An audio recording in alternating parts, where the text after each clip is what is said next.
Woensdag vroeg staan die bakkies recht. Alles is gepakt voor die lang pad noord. Kinders slaapt nog lekker achterin, maar ons harten trekken al bosvelden. En stop vir koffie langs die pad. Beenerek en ons lag alweer van vooraf. By die laaste stop laat weet ons gauw.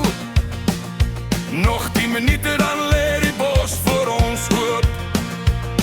By die hek klim mama al eers weer uit. 8 uur slaan as 'n knerts in die hand. Vensters oop, ons ry weer sag. Die kamp lê voor, dis familie, ja. Dis familie, ja.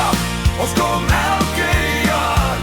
Limpopo se stof sit weer in ons hare. Met vrou en kind en vriende by die vuur.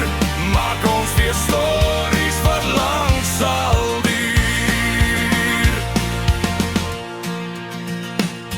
Voor die son staan die manne al op. Koffie in die hand en planne in die kop. Stil weer die veld, ons vat het voet vir voet. In Limpopo leer die bos jou hoe dit moet. By die kamp raak die dag weer wakker. Kinders speel en die vrouens lag lekker. 10 son onder trek, allemaal terug vuur toe. Muziek speel hard en die stories loop van self. Dis familie, ja, ons kom elke jaar.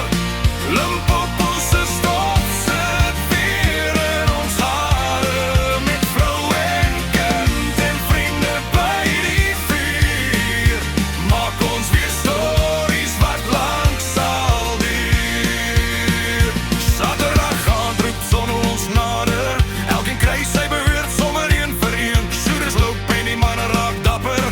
Maar môre moet almal weer huis toe keer. As die vuurlag brand en die nag raak stil, weet ons klaar, ons kom weer. Wat ons almal wil.